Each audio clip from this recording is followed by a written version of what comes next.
the jump thanks to Hungry Jack's. The burgers are better. We have a monster show coming your way over the next hour. MVP Xavier Cooks is set to join us for a chat. Cannot wait for that. Plus, of course, the play-in tournament starts tomorrow night and LeBron becomes a scoring king.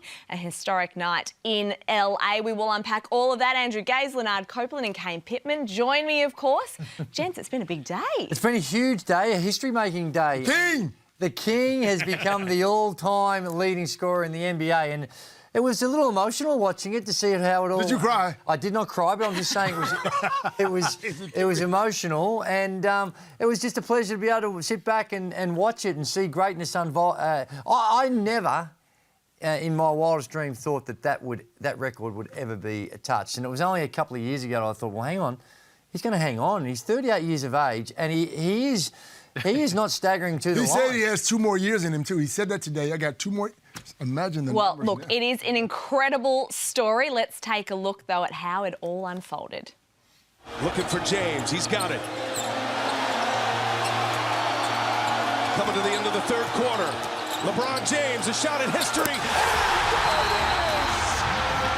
LeBron stands alone. The NBA's all-time scoring record now belongs to LeBron James.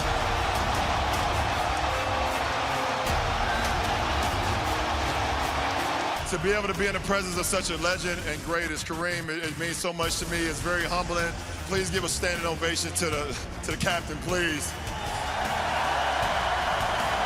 To the NBA, to Adam Silver, to the late, great David Stern, I thank you guys so much for allowing me to be a part of something I've always dreamed about. And I would never, ever in a million years dreamt this even better than what it is tonight. So thank you, guys.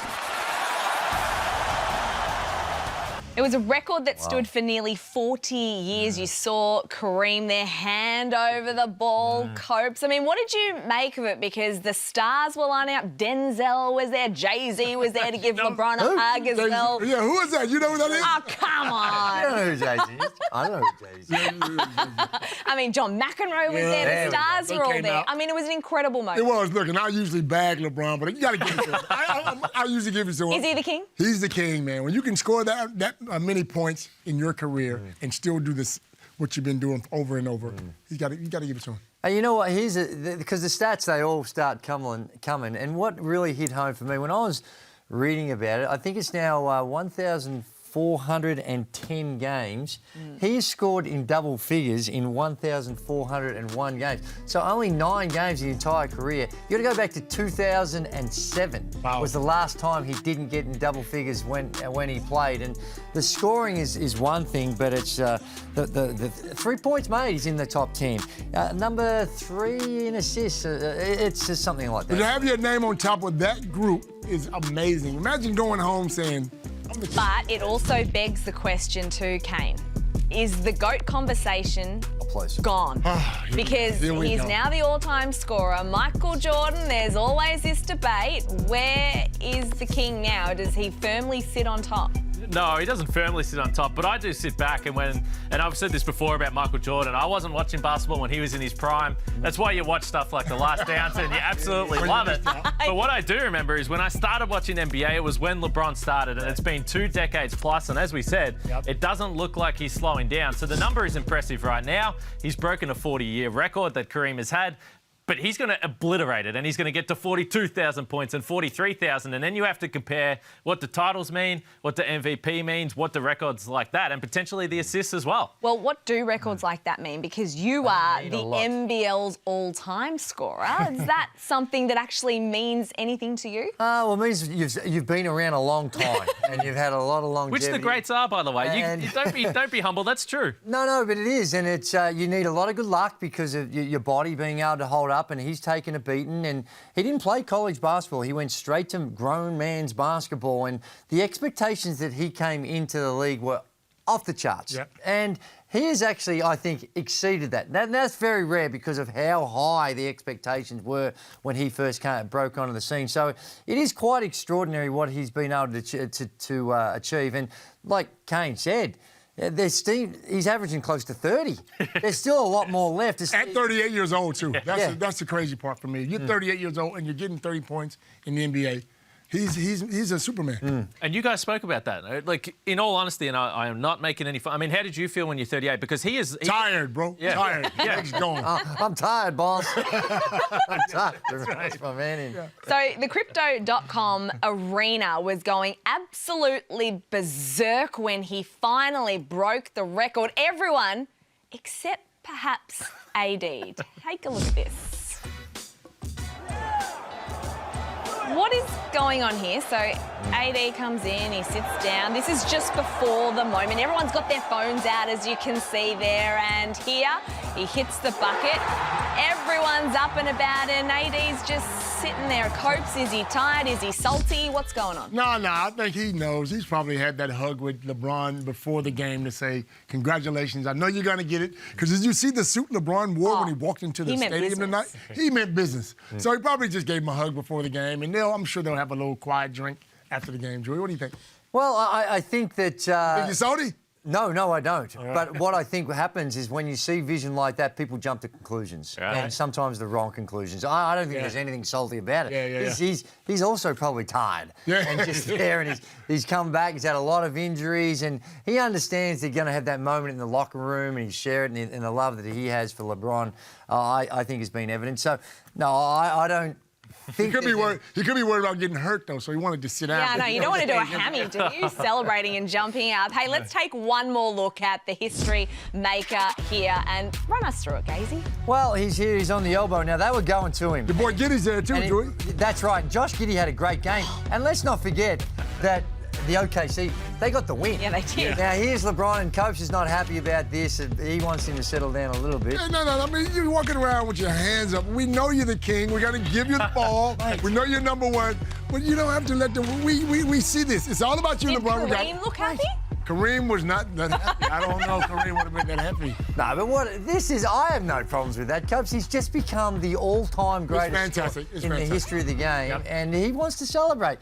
Now, they went over the top. They had the whole family. Kareem stopped the game. But I think in such a statistical category like this, you have to do it, and it's well-deserved. This will never happen again in our lifetime. I mean, So stop the game with 10 seconds to go in the quarter, or just play it out? What do you think? No, you got to stop the game when it happens. Yeah. And I think OKC, everyone knew that was all about the moment, and they were going to him really early. He wasn't worrying about what you were trying to do and get him to break the record against the Bucks. He wanted to get it done today. Clearly, strategically, they were playing as if that was more important than the win, which is interesting. They're on the bubble. Yeah, they are. There's a lot of young guys on that OKC team, and look, they'd be proud to play against LeBron on the day he. Oh, for sure. You think Giddey's ever going to forget that? He's never going to get that. Giddey went up. There was Shea Gilgeous-Alexander gave him a hug, and then Giddey came up and gave him a little dap. And I'm like, this is the greatest. It's like the best thing ever. Yeah. All right, let's turn our attention now to the NBL because the play-in tournament starts tomorrow night. And what a season we've had so far. It went down to the wire in the final round of the regular season. Heartbreak for Melbourne United, which I don't really want to talk about, and jubilation for the Perth Wildcats as they snuck into the six. It was absolutely edge-of-your-seat stuff. But we should, of course, talk about the two games that are coming up tomorrow night, and we might as well start with Southeast Melbourne Phoenix taking on, of course, the Perth Wildcats. The tip-off is at 6:30 p.m. You can see it there right here on ESPN, and then, of course, followed by the Cairns Taipans and the Tassie Jack Jumpers. I do want to talk about if there's any concern, Copes, for the Phoenix, because they haven't played since Jan 29, so that's 10 days since they last played. Well, they had a lot of injuries, so they probably need the rest anyway to get the guys back on track. I do remember watching these guys play the same team about a week and a half ago, 2 weeks ago, and they manhandled Perth. Although it was Perth's second game of that weekend, the rebounds were crazy, the three-pointers were crazy. So I'm looking forward to a much different game this time. Perth has their rest, they're ready to go. Kane, my question for you, can their inside-outside offense work for them against the Wildcats? They're kind of old school. the Phoenix. They shoot more free throws than any team. They don't shoot a high volume of three-pointers compared to the rest of the league. And the problem for Perth from a matchup perspective is big source Alan Williams, who, by the way, signed a 2-year contract extension yesterday. So he's going to be staying here in Australia, which we love. But last time they played in that game you mentioned, the Phoenix shot 81% at the rim, 70% in the paint overall, and Big Sauce had 27 points and 14 rebounds. And on the year, Perth Wildcats opponents are shooting 66% in the paint, which is 6% above average. So just from a purely matchup perspective, I'm not sure if this is what the Wildcats wanted. No, and the Wildcats, their rebounding has been poor throughout the entire season, and the way in which that the Phoenix attack the rim, that's going to put a lot of pressure on a defence that it's looked a bit porous. It has looked porous in some of the matchups that were there, but you know, in a game like this, it's a one-off game and you're on the road and it's us against the world and you've got Bryce Cotton on your team, that's always going to be a big, big challenge for the Phoenix, because Bryce coming off a 1 of 19 game. I mean, never happen again. That will never happen again. It's ominous, isn't it? That's what you worry about, because he had such a shocker. You know that's not going to happen 2 games in a row. And Tashawn Thomas, it seemed like he hurt his knee a little bit in that game as well. So it's going to be interesting, but you look at it on paper and you think that it's all going the way of the Phoenix, the way it's unfolded. But just always a bit of a worry when you've got the Perth Wildcats coming in with their history. Well, good news for the Phoenix, because Ryan Broekhoff is set to return. He injured his adductor Jan 22, so it was actually the last time they played against Perth. He's back. Gazey, if you are Perth, do you test him out a little bit? Because I'm not sure he's 100%. Well, of course you do, but you're going to be in a playoff atmosphere. The intensity rises right across the board. And the thing about Broekhoff, he would have had some time off, and yeah, you can do the shooting, you do the stretching, and it's not the same. It's not the same as being out there playing at that intensity. But here's the thing. He has enjoyed playing against the Perth Wildcats. Earlier on in the season, in that second half, he went on a tear. He had 26, I think it was, just a couple of weeks ago. He's been lights out against them. So that is something that if you're Phoenix, you're wrapped. If you can get something out of him to try and spread that floor to create those driving lanes, which they've been really good at throughout the course of the season. So the Perth Wildcats started slowly at the start of the season, but when you dig deeper and look at their actual record, they play extremely well against the top teams. They've won the series against the Kings, New Zealand and Cairns. Copes, what is it about Perth that enables them to play so well against these top-tier teams? Well, really, he's changed that whole lineup, and now they're offensive-minded. He's got some scorers on that team. The Webster boys, you got Cotton. Thomas is playing great. Manick is playing great. They shoot the ball extremely well. And they're not really worried about, I shouldn't say they're not worried about defense, but they're more worried about their offensive end, and they're getting it done. Anytime you got that many scorers on the floor at one time, you're going to beat some teams. There is a little asterisk in this game in particular. No Derek Walton Jr., that's a big, big part of it. And that was really... You could really say no Cotton either, though, because Cotton was 1 for 19. Well, he was there, and you've got to give him credit. 1 for 19 is probably... Yeah. No, that's true, but I think Walton Jr. makes a big difference to that lineup. So it was a very, very important win. It was a fun game to watch. I have a question, though. Yes. Would you play Norton, knowing that Norton has the experience and he's a defensive stopper? Would you try to get him in that lineup as a coach? Well, I think you can only go on what they've been doing the last half of the season. And if he does, it's certainly not going to be for long periods of time based on what they've got. I think you're right. They've taken the route and say, hey, we are going to try our best on defence. We're going to work as hard as we possibly can, but we know the limitations of some of our players. And the only way to counter that is to try and put a score on the board that's really hard to chase. And it's not an unreasonable strategy. It's been effective for the second part of the season, and it's a hell of a lot of fun to watch. Well, would I love to play with that team. Get it up, son. So there is no tomorrow for the loser of tomorrow night's game between the Phoenix and, of course, Perth. But the next game is not a knockout. It's a seeding game, and that is the Cairns Taipans up against the Jack Jumpers. I want to talk about the Taipans first up, Kane, because can you please help me make sense of their record without Keanu Pinder? Because they're still 8-1 without him, and he is one of their best players. Yeah, they're deep. They're a really deep team. And the interesting thing when you look at the numbers, Pinder went out, who we think is a good defensive player, and the defense has got better. And I think you look at the guys that have stepped up, because earlier in the season when Pinder was playing, we have to remember that Xavier Cooks was out of the lineup for an extended period of time. He's one of the best defenders on the team. And the other guy we have to give some credit to is the Next Gen Award winner, the first ever Next Gen Award winner, and that's Sam Wardenberg, because he's really lifted his play. So there's just been some different personnel there. They've actually dealt with injuries throughout the season really, really well. But we always look at the team and think that they're an offensive team because they play up tempo. But this is a really, really good defensive team. You know who I give credit to? Adam Ford, because he gives these guys all the freedom in the world, and they enjoy basketball. It ain't about you made a mistake, come off, go do it. If you make a mistake, don't worry about it. Get back. Let's play. And, you know, with DJ Hogue as well, they've got a star, an all-star, in fact, second-team all-star selection, and he can shoot the ball, he spreads the floor, and, you know, he's not explosively quick, but he's defensively, they've got him in a nice role, and he can block a shot, he can protect the rim a little bit, and Xavier Cooks, he can guard multiple positions. So they switch a lot, which a lot of teams do, and with the makeup they have without Pinder, that helps them sometimes deal with some of those mismatches. So it's going to be an interesting one, and you never want to ride off the jack jumpers. No, and, you and don't. You know, they've got some significant injury concern themselves. Yeah, Josh Majed, of course, missing. I can't believe he had to catch the Spirit of Tasmania and I think drive as well because he wasn't allowed to fly. He's set for surgery tomorrow on that fractured cheekbone and fractured eye socket. As long as you get relax. Long trip. You don't want the seat, though. You want the little cabin so you can have a little nap. But And one with a window as well, because you don't want to be below deck, 'cause then you get all sorts of problems. What are we, a travel agency? Coach, how do you cover the loss of someone like Josh Majed? Because his leadership out there is something that is integral to this side. Absolutely. You can't, I mean,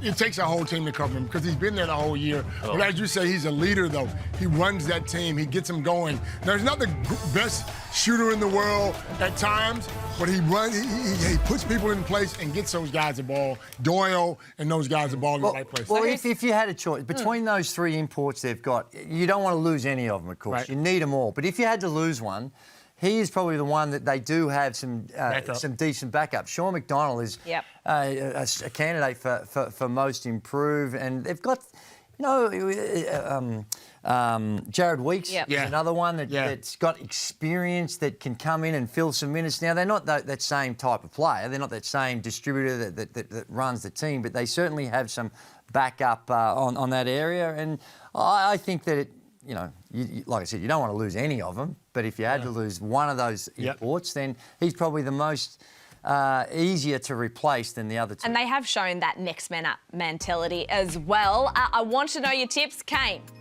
Phoenix and Cairns for me. Hopes? Phoenix and Cairns for me. Copy. I want to be like you. Yeah.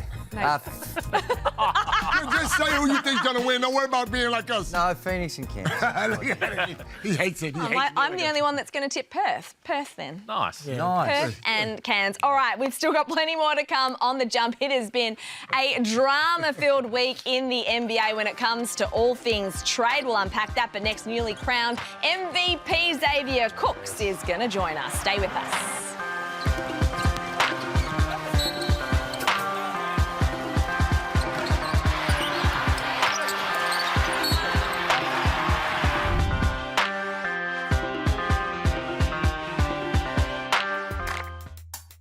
The winner of the MVP from the Sydney Kings, Xavier Cooks.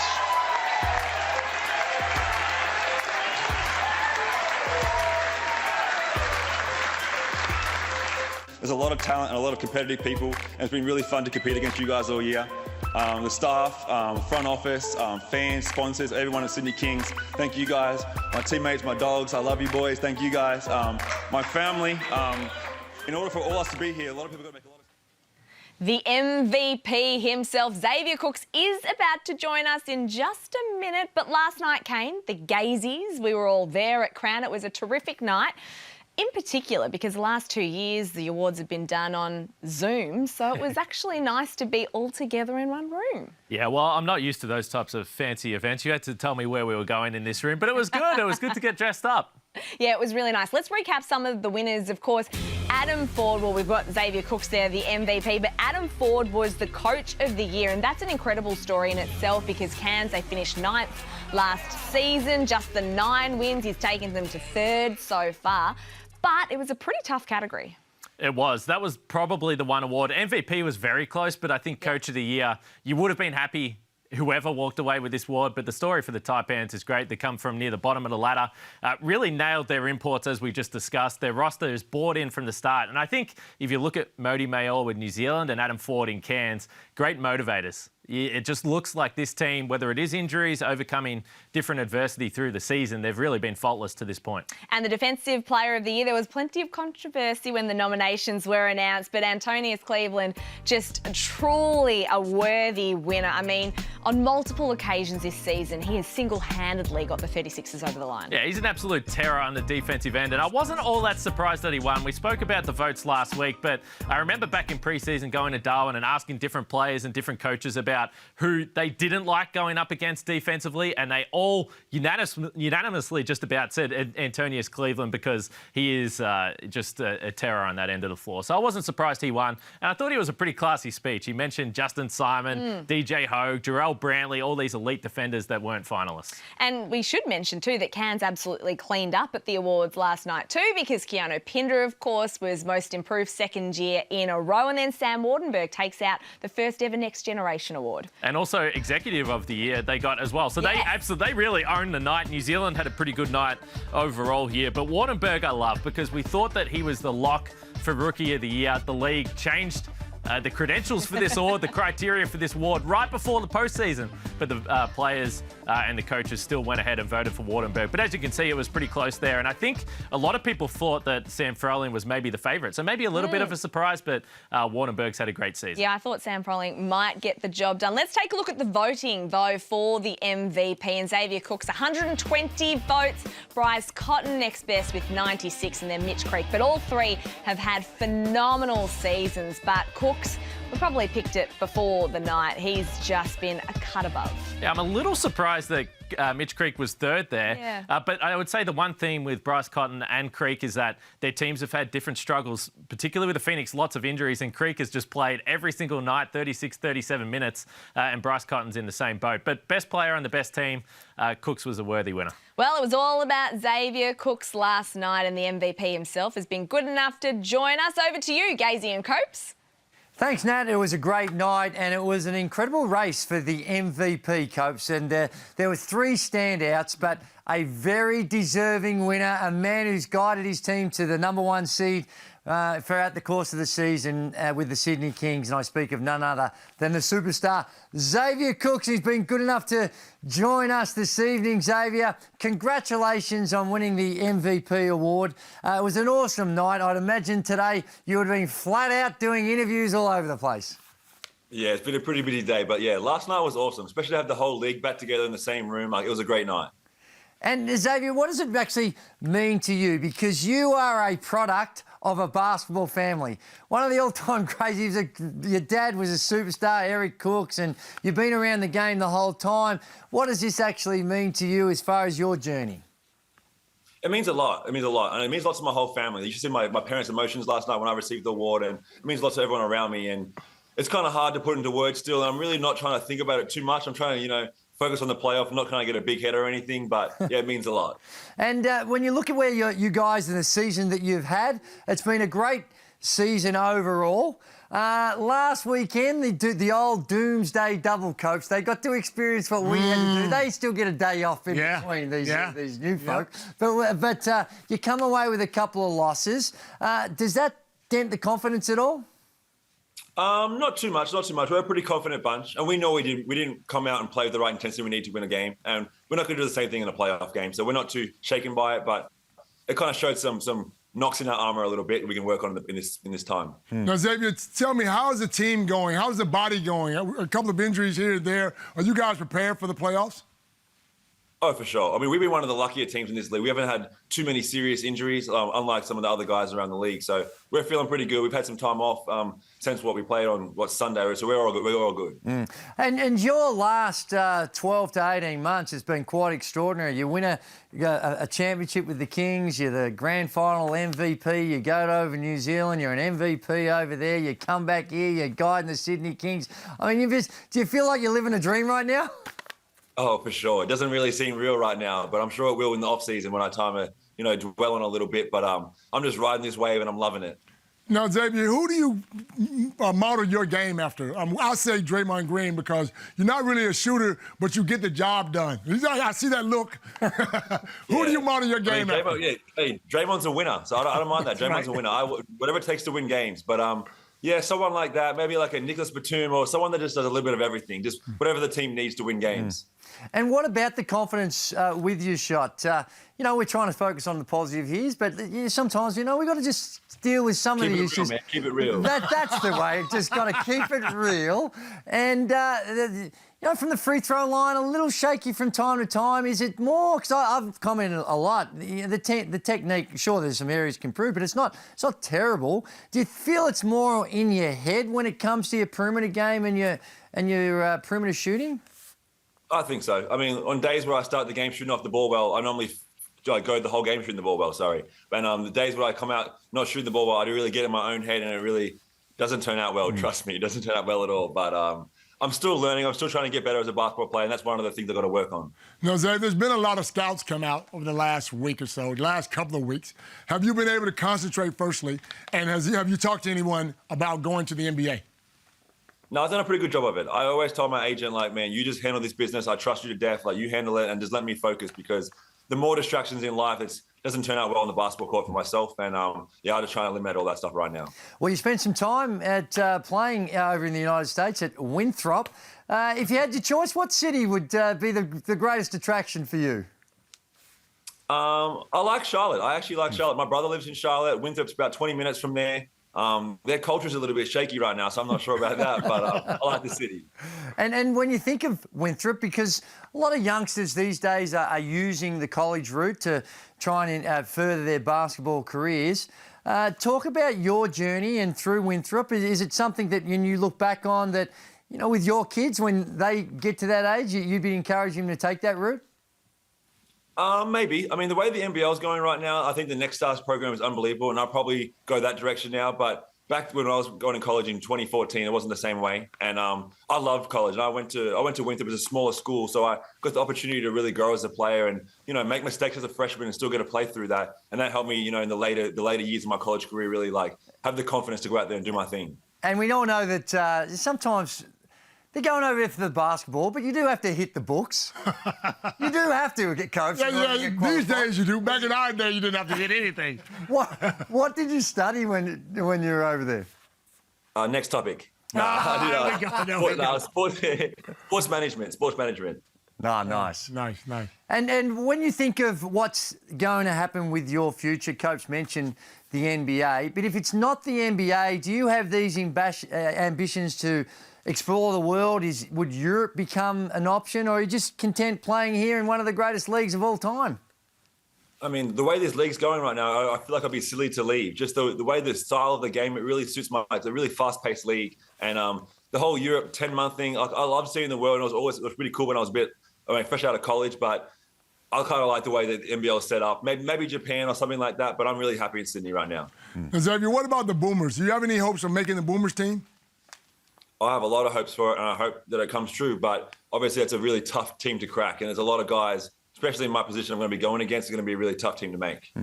Hey, did you see greatness today? Did you tune in and watch LeBron James become the all-time greatest scorer in NBA history? I was thought that we'd never, ever see done before, but he was able to achieve it. Were you watching, and what did you think?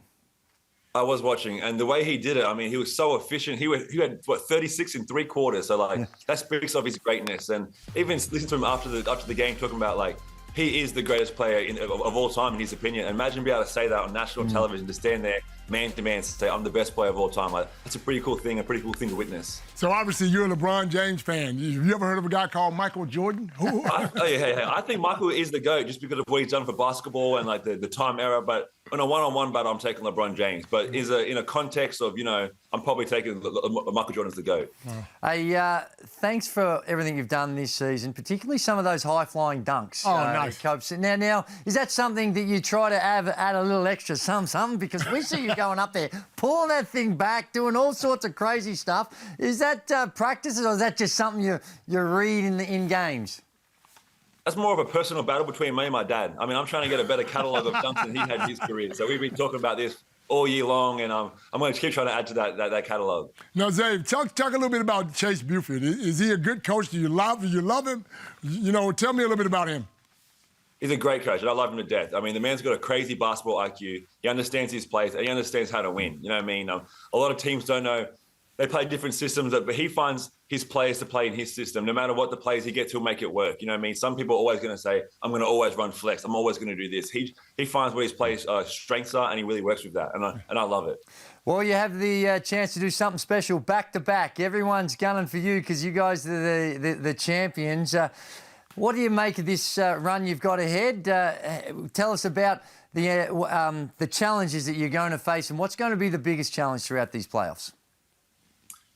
I think maybe just us. I feel like just keeping our foot on the throttle and keeping attention to the details. You know what I'm saying? Once teams get a bit hot and we were winning games for a while, and the minor things that don't really matter start to creep in. So I think it's about focusing on those little things for us. But we've had a target on our back from the get-go for this whole season, and we really manned up to the challenge. So I have no doubt in my boys. Well, Hungry Jacks have loved you because of all the highlights. You've cost them some money. I know it. You've cost them some money from the free throw line, so you've ticked all the Hungry Jacks boxes. Dave, I've been with you the whole year, brother. I've been with you the whole year. Said he's the MVP. He's going to make the board and make the NBA.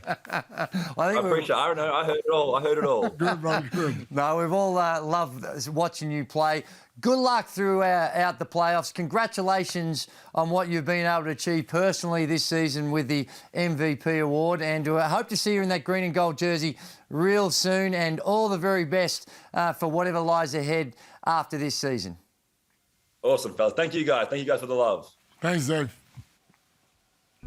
The MVP, Xavier Cooks, there, loved hearing him talking about LeBron, of course, King James creating scoring history today, but he's also number 4 on the all-time NBA assists list. But first, let's relive some of his best assists. The best assist brought to you by Amy, who offers great value cover you won't regret. Amy does. LeBron James, one of the best passes that this league has ever seen. Look left, pass right. LeBron makes an incredible play. Oh my! Best passer in NBA history. Another great pass by LeBron James. People overlook the greatness of LeBron James passing. Nolan pass. A better passer for a guy who's known as a scorer. Look at this. Howard! Fisher box toss to Jefferson from the deep. Another great showtime feed from James. From the small forward position, I think only Larry Bird could equal to LeBron James as a passer. How about the vision? A perfect pass. Boy, what a pass by LeBron. LeBron James, one of the terrific passers in the league. On time, on target, right in the shooting pocket. Over the head with the left hand.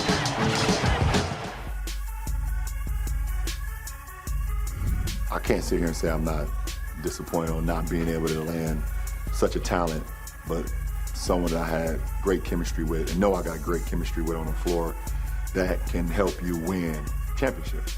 In my mind, in my eyes. But my focus is shifted now. My focus is shifted back to where it should be, and that's this club now and what we have in the locker room. LeBron understandably disappointed after the Lakers failed to secure Kyrie Irving. We're about 36 hours away now from the NBA trade deadline day. We cannot wait. There's been a lot of drama. The biggest drama of the week, though, is centred around the Brooklyn Nets and, of course, Kyrie Irving, who's now made his way across to the Dallas Mavericks. My question to my esteemed panel here is this a risky move for the Mavs, and Luka and Kyrie, is it going to work? I think it's a risky move because I don't know how they're going to fit on the floor. Now, we know Kyrie's spectacular when he plays basketball. He can do whatever he loves to do, handle the ball, he can score, he's great, but he causes problems off the floor. And I don't know if him and Luka are going to fit because Luka is a ball dominant player, and Kyrie needs the ball as well. There's only one ball on the floor. Yeah, I think it's a risk more so from the asset management situation that the Mavericks are in. So there's so many teams that are tied up in the standings. It's very close. So you can understand why there's a bunch of teams in the West that want to make a trade to make a move because they think that they can win the title this season. But they traded away a 2029 pick, which is unprotected, which who knows if Luka Doncic is on the Mavs in 2029. That could be the #1 overall pick. They traded away 2 valuable rotation players, Dinwiddie and Dorian Finney-Smith, on nice contracts. They could have been shifted elsewhere if they wanted to. So it is a risky move, particularly if Kyrie just walks away at the end of the season. So like he's going to me, it smacks a little bit of Dallas understanding that Doncic has a couple of years left on their deal. They want to make sure he's happy and they want to show him that they are trying to win. Well, I think that it's you're right, and everything you said is correct. But in regards to that, if they aren't able to re-sign him, I think it opens up $22 million or something of that order. So they will have some room to go get someone. And the other thing is about this, where I think mitigates that risk. There is not a snowflake's chance that this was done without Luka Doncic giving his approval to it. So the fact that he has said yes, I think endears himself to the owners, and they're respecting him. The owners have come to him and said, well, what do you think about this trade? He would like it. He's been crying out for help. The fans have been crying out for help for him.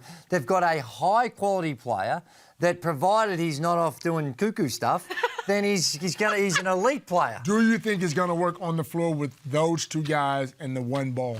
Well, that remains to be seen. But when they had Brunson, if you think back, I know he was a different type of player, but he's a similar type role. And with Jalen Brunson, now that they pulled the trigger on this, to me, they were better off just paying. I think it was probably a financial thing why he went to New York. They're probably just better off loading up and getting him now that they've made this move. But sometimes you don't know what you've got until it's gone.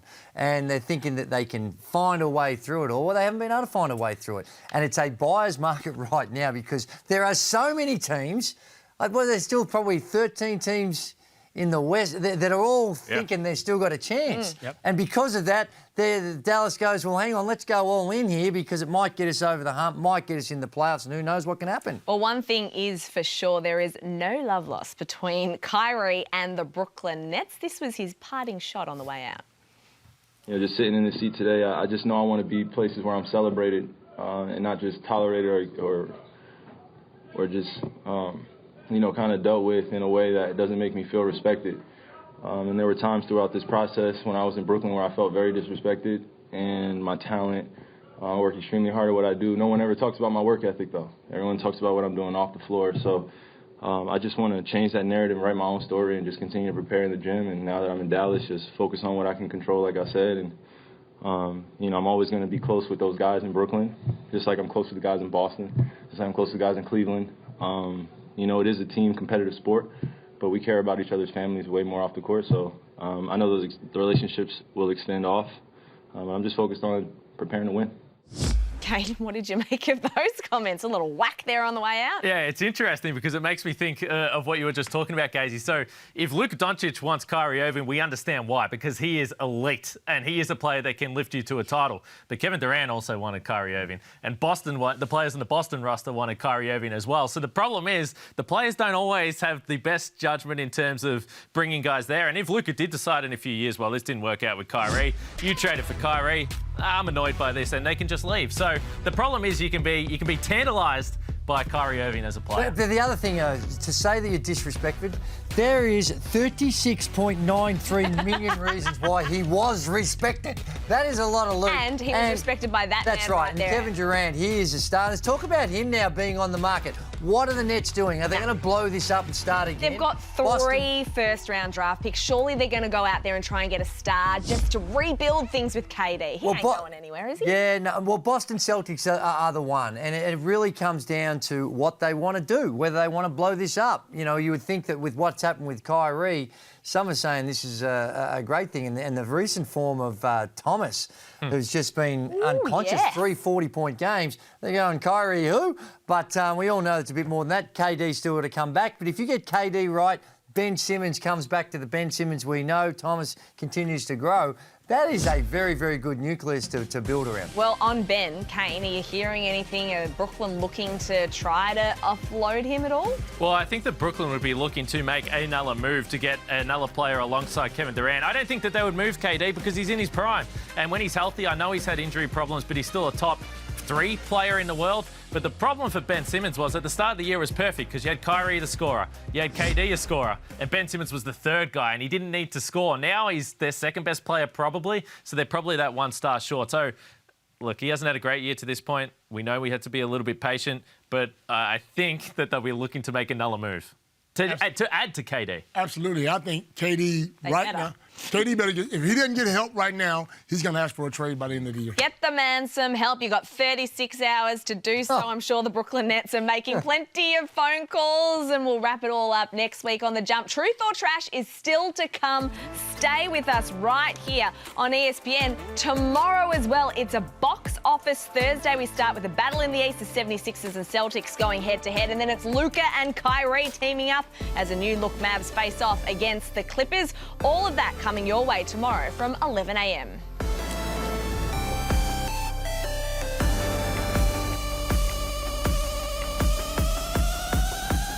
What's up? Olive, DJ, Baby Cash. What's up with y'all, my little ones? Daddy love y'all. You too, Mama B. Sir, take Williams 1 play. Take Williams 1 play.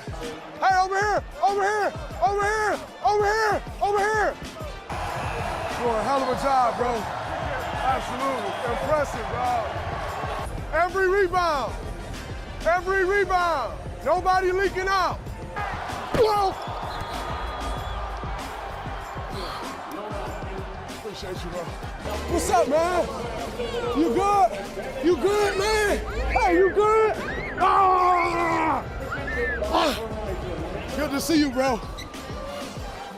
Draymond Green there, mic'd up and ready to go. Some positive feedback there. Copes, he was up and about. He's trying to get a job. He's trying to get a job in Boston. He's pitching and saying, geez, my contract. You're doing a great job, Coach. These guys may not want to pay me my worth. I got to make sure that others see what I'm worth. Oh, my goodness. All right, it is now time for our favourite part of the night. It is Truth or Trash, and we start with the Warriors. Righty. Copes, yes. You're up first. Truth or Trash? The Warriors can't win it now that Steph Curry has gone down with that leg injury. That's the truth. Look, although they have some talent on that team, Poole, Wiggins, Green, Klay Thompson, they got some real talent on that team. Your leader, that's your leader right there. He's the one that gets the things going. And when he's hurt, it's hard to win, man. It's hard, and especially a championship. He's been there, 4 championships for these guys? Well, yeah, but the thing is, too, Coach, like when you look at that, they were battling even when he was there. Of course. So you take him. That was fatigue, though. That was championship fatigue. That's one of my teams. The hangover. Yeah, it's a hangover. They were going to get that thing all together, but now he's hurt. I don't think they can win it, Kane. They were starting to look not too bad. They looked like they were picking it up, but they've really struggled on the road this year, which is problematic. All right. All right, Kano, you're up next. Let's go. C.J. Bruton needs to get a handle on the Adelaide expectation. All right, let's set this up first. So their season was ended on Sunday against Melbourne United at John Cain Arena. And so post-game, we could reflect on the season a little bit. And I asked CJ, this started in the US. They beat the Phoenix Suns, and I asked him what he thought about the early season, the preseason win, and whether it was a distraction. You know, it was like showtime. You know, everyone's in our faces and the cameras are there and everyone wants to know what's going on and why isn't he not playing? Where's that star guy? We want to see him score 40 points and shoot the deep three. You know, you guys were all into all that. It was a soap opera. And while we're not the Chicago Bulls or the Golden State Warriors, it sort of felt like that for coming back for what we accomplished in such a short period and for everyone to understand everyone's personalities, everyone understand where we're at as a team to what we're trying to achieve. Like, we only spoke about it. I didn't deep dive into that as much as I should have. So I think it's trash. I think he understood that this was a difficult season for the 36ers. They went through a bunch of things. Obviously, they had roster changes. And I just personally don't think that it's not great preparation. You come off preseason where they weren't able to play together. They went to the US. Their first game was against Tasmania. They were 5 games into the season. And they just looked like a team that never got settled. But he wasn't using that as an excuse. He said, we'd be happy to go back again next season. But yeah, I guess sometimes you get yourself in a little bit of trouble if you mention the Warriors and the Bulls and those types of teams. But in a way, he was right, Gazey. I mean, everyone was into the 36ers at the start of the year, and they expected that they were going to win the title because of one preseason win. And I don't know if you look back whether it was great for them to beat the Phoenix Suns. Well, they got some really good pieces, and I think that personality types and getting that to click is part of the battle. And I think that they recovered and gave themselves a chance. Couldn't quite get there in the end. But I like the direction that the team and the steps that the team took. They never got to where they should have got to. But I think that with CJ there and what he's learnt from this experience, that they're in good hands. And Cleveland wants to be back. He did say that after the game. Gazey. Yes. Expansion. Everyone's interested in expansion. The NBL is in no rush to add new teams. Truth or trash? That's trash. I think when you see what's going on, you've got to strike while the iron's hot. And we saw the reports in the paper this year. They're talking about hopefully having at least 12 teams in by 2027. And it's just a matter of where that's going to be. Not in Melbourne, not a third. Well, there it is. And as you can tell, he's completely blown away by the interest. And why wouldn't you be, given the ratings numbers, the attendances? They talk about the halcyon days being the 90s. What we're going through right now, it's fantastic. It is far greater than what it was at the 90s. Right across the country, it has been fantastic. So I think you've got to hit while the iron's hot. And, you know, you think of it, to me, the logical next step is, I know we've talked about some of those historical places, and wouldn't it be great? Canberra, yep, Townsville, all those other places, Newcastle, fantastic. But when you're talking about growing the league, Sydney is the one. Now, they need a venue, because I don't know whether playing out of the same venue would work. But to me, the biggest market, they need another team. No Perth. Freo, you could have like a Freo team. That'd be cool. Well, again, it's a venue. I don't know whether it would work out of the same venue. But you're right. Given the interest they have there, you reckon it'd just be able to grow. So that's trash. Now, Kano, Lauren Jackson. Yes, got it. She'll get over her injury. Yes. And she'll be back on the big stage. Truth or trash? I don't think I can, in good faith, answer this question here. We're talking about LJ, the greatest women's player this country has ever seen. I'm sitting one person across from the greatest men's player here we go. This country has ever seen. How can I possibly sit here, Copes, and talk about LJ? Gazey, this is a question for you, so I'm going to turn it on you. Truth or trash? Well, the truth is that I hope so. What we saw last year at the World Cup, and I know unfortunate injury she had the other night in front of a record crowd at a WNBL game. So that was sad. Yeah, sad to see her go out that way. And hopefully she can continue on. I'm encouraging her to do it. I actually wanted her to aspire to play that role where she could play that leadership role if she can get it right. But ultimately it comes down to her. She has paid her dues. She's given Australia more than we could have ever asked. She is a superstar and we love her dearly. So it's completely on her. But selfishly, Kane, which what you should have said, is selfishly, of course we want her back out there, That's Kane. Right. And I am selfish and I want to be there at the Olympics when she's playing and maybe gold medal as well. So I agree. Truth or trash? This is I'm coming at you because I like this. He's our go-to style guy most of the time. Kyle Kuzma. Except for the day, she said except for the day. No. I love the green Masters jacket. What are you talking about? It is. And you know, you're from Atlanta, and I know you got those bonds to the golf tournament there, and you're trying to sort of rep that. I'm not laughing. Green jacket type. Real nice. But we do know that you're our man here. Kyle Kuzma. Yes. He needs to spend more time on his game and not on his style. Kyle Kuzma needs to spend time in prison wearing that thing. What's Kyle Kuzma? I mean, that's iconic now. That was a little... Come on, what is he wearing? A garbage bag here? What's trash can? This is taking puffer jackets to the next Look, come on, man. But what about shades? Let me just tell you something. These guys have way too much money. Look at these shoes. They don't have any... What is that? They have everything else they need. They just go out and buy things and they close their eyes and pick up something. Come on, Drew. Would you wear those? I wouldn't, but I reckon you could pull them off. Oh, no, I could pull them off, take them right off my foot and throw them to the grass. I'll pull them off. I reckon you might see a pair of Gazeys like that. You might steal the blueprint. What's your name? We saw that story about the little Ja Morant with lasers and perhaps some safety and a little altercation. Oh, yeah. But they're wearing airbags. There's safety airbags to games now, and somehow that's how you go. Way too much money. Sorry, Ja. I'm sorry, bro. Yeah, that's right. I didn't mean it. That's yours. That was our golf clubs. Now, this is our last one here. And I think you were supposed to roll, but that's okay. Truth or trash? I got it. Truth or trash? Hey, last night, now you're talking about fashion. Okay. Last night, I saw some fashion that was off the charts. This is why we go to you. Maybe not so much you, Kane.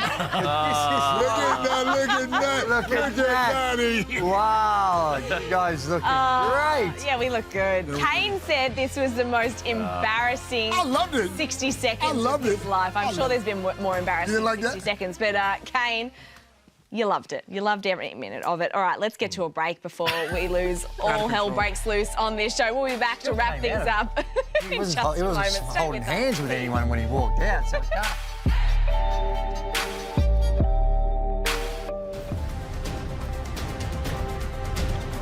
Strap yourselves in because tomorrow night it is showtime. The NBL play-in tournament is here. First up at John Cain Arena, it's Mitch Creek's Phoenix taking on Bryce Cotton's Wildcats.